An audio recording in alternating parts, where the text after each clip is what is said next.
All right, welcome back to Admin Mastermind and Teach Better Family. If you're joining us for the first time, this is a group that meets every Tuesday morning, and we have the pleasure of meeting with folks all over the country and Canada, as we've got folks practically all over the world that tune in, join us. So Tuesday morning at 9 a.m. Eastern Time, and if you are looking to join this group, it's free. You can head over to teachbetter.com/mastermind to get your sign up, and then with that, it comes with a Facebook, and then also gives you the link to join us every single week. And with that, Chad, once again, I know I say this every week, but the conversation is flowing, my friend. I'll tell you what, man, I think today embodied what we kind of advertise about Admin Mastermind quite a bit, in that we have a backup agenda most times, like things we could talk about, but it really is driven by what the group brings and whoever's in that group. And today, I think, was a really great example of people bringing their questions, concerns, problems, stressors into the group and just getting a giant, warm, professional hug around all of those things. And so today was just kind of awesome. And the places the conversation went was absolutely fantastic. Yeah, I'm looking at my notes, and it is extensive.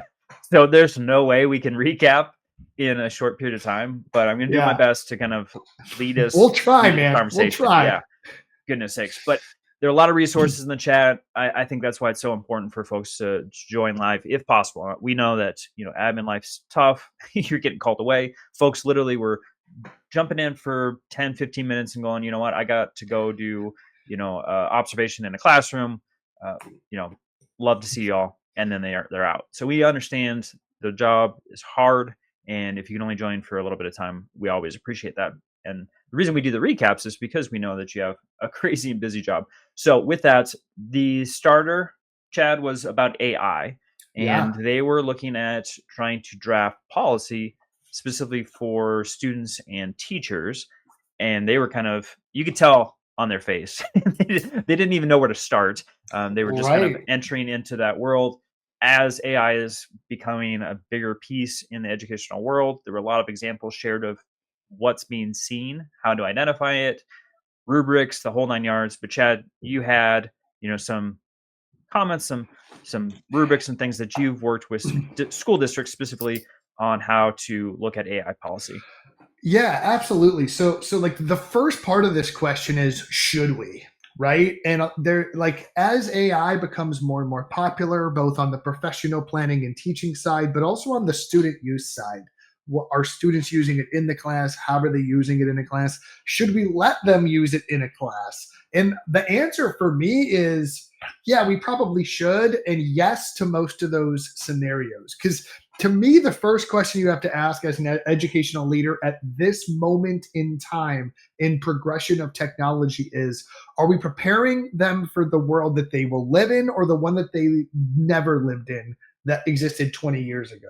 So if we make the decision to shield students from using AI completely, we are doing them a disservice, in my opinion. So the first question you need to wrestle with is, should we? And I'm going to nudge you right now on this recording to tell you, you should be using AI in some way, shape, or form, both as an educational professional, because you need to know what's out there. You need to be leveraging it to save yourself time.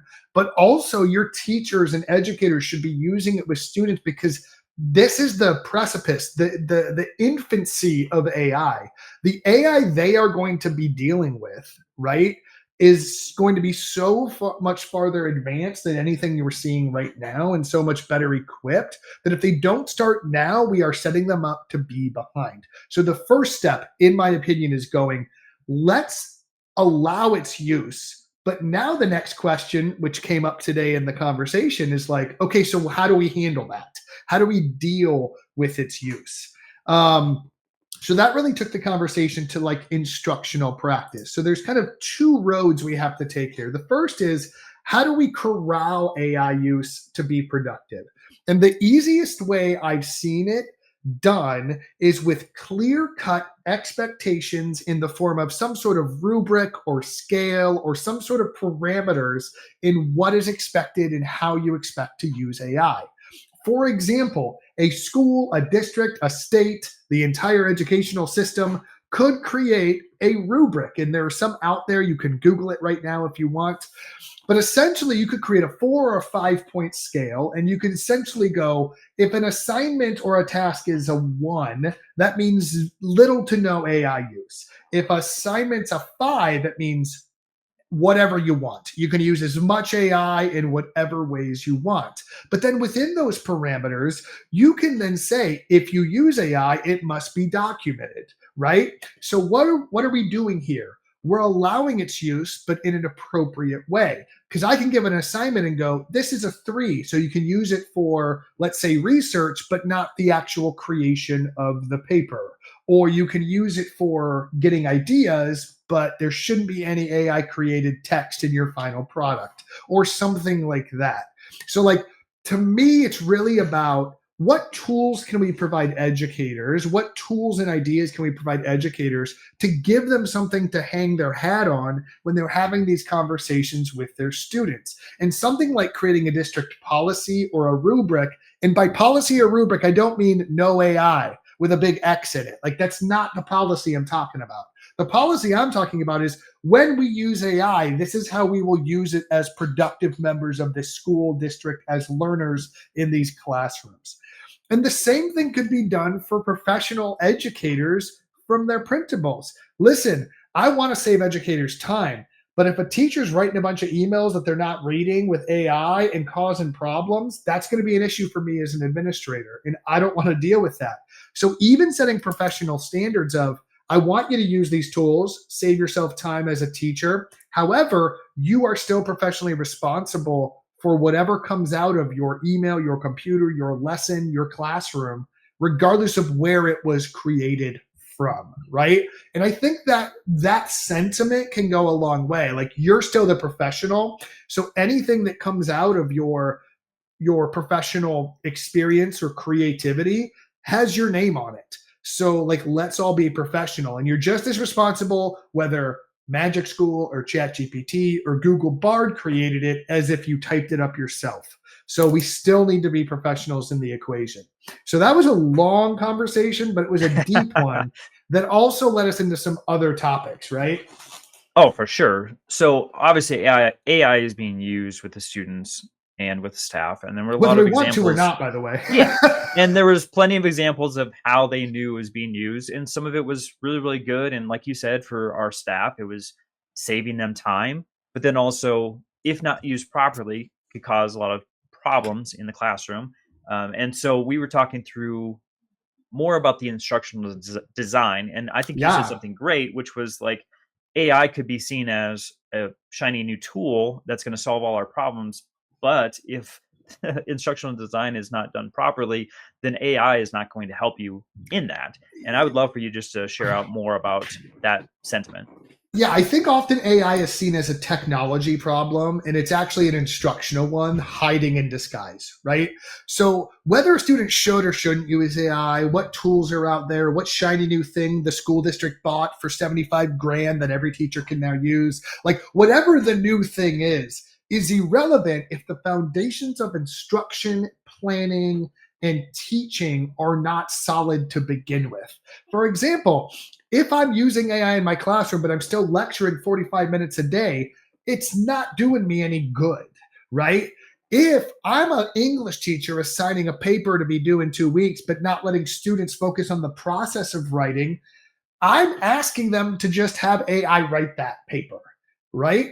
So there are foundational components and best practices instruction, whether it's mastery learning, standards aligned instruction, good assessment design, practices and grading and feedback. We can talk about any of these things that have nothing to do with AI, but if these things aren't in place and being practiced well, AI is not going to hurt or harm anything. It's just going to make it more confusing for everybody, right? And so to me, the question about AI is an instructional question. It's not a technology question. So if you have poor instruction, putting a shiny new tool like AI on top of it's not going to make it good instruction, right? It's not about the tools, it's about the practices behind the tools. So what instruction or pedagogy is being supplemented or advanced with the use of AI that was already good. Because if we could put lipstick on a pig, so to speak, right? It doesn't make it. I don't even know if that's a good reference at this point in time, but like that's the one that came to my It is mind. what it is, right? We Yeah, can but dress it up like any way we want. right. So my point is, we have to make sure that good instruction is happening regardless of AI. And having AI as a tool in the classroom or having that shiny new thing is irrelevant if we're still assessing like it's 1956, if we're still teaching like it's 1937. It doesn't matter if AI exists because it's irrelevant to begin with. So to me, a lot of questions, and here on the Teach Better team, as you know, Josh, because we provide PD, we get asked, what PD should I be providing my teachers about AI? I said, and I always go back to, we can show you about AI, but have you talked to about instruction recently? Because that's the actual conversation that needs to happen. Because if we create learning environments that are outdated and not serving learners due to lack of best practices, AI isn't going to do anything good in that environment. It's going to make it more confusing. So to me, let's start with good instruction first and then supplement that instruction, enhance that instruction, make differentiation easier with the use of AI. But if I'm not in an instructional environment where differentiation is even possible, AI is not going to do me any good, right? So to me, that's really where a lot of our conversation ended up going, was like, focus on good practices and best practices and research-based instruction first. Yep. AI will take care of itself in a good environment. Yeah. We're going to end on this, Chad. Is the conversation then moved into preparing students for the next grade level or the next, maybe it's secondary education or maybe it's college, and kind of the assumptions that are made by our educators and our administrators to say, hey, we need to have students do X, Y, and Z to prepare them for that next level. And then finding out, those things don't exist in that educational environment. Right. And so what are we really preparing them for? Yeah. So how much longer do we have, Josh? Because this is like one of about 3 minutes. Just, I know. Okay, so you're opening up all day a big can of worms here, right? Yep. So when I'm doing training, when the team is working with schools and districts, one of the biggest pushbacks we get for things like mastery learning, student-centered learning, even things like SEL and trauma informed, like going soft on kids, gets painted in this way of like, well, the real world's going to be really harsh, so we should be really harsh, right?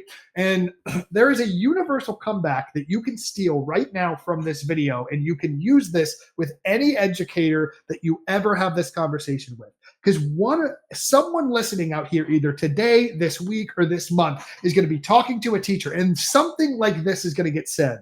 Well, in middle school, they're going to do this, so we have to do this now. In high school, they're going to do XYZ, so we have to do this now. In college, they're not going to get XYZ, so we can't give it to them now. Stop that conversation immediately, and this is all you have to say. Crappy instruction tomorrow does not excuse poor instruction today. That is all you have to say, because no one in their right mind thinks that a lecture hall full of 50 kids, 100 kids, and a PhD talking for 60 minutes is a good instructional environment. It's one that we went through and have instructional biases about, but there's not a person I've ever talked to that goes, that was my ideal engagement strategy, just listening with 200 other people in an auditorium. That no one's ever said that. And the only argument any educator is making is, because they're eventually going to get really bad instruction, we should model really bad instruction now so that they're going to be prepared for crappy instruction later. This is a false narrative. It's a broken ideology, and it's not true. What will prepare them for poor instruction and poor teaching later is having more mastery about the things they're going to learn about. So if I have a stronger math foundation, a stronger social studies foundation, a stronger scientific foundation, and then I go to that poor instructional environment, I will be better prepared because I have more knowledge to transfer and extend to close those gaps that everyone else in the room won't have, because I have more mastery and more learning under my belt. So stop using that as an excuse. And I'm going to try to stop myself here before I get way too excited about this. But remember this, put it on a sign, hold it up whenever this conversation happens. Crappy instruction tomorrow is not an excuse for bad instruction today. It's not, and it never has been. So stop making that excuse. Love it. You can feel the passion, Chad. Love it. All right, y'all.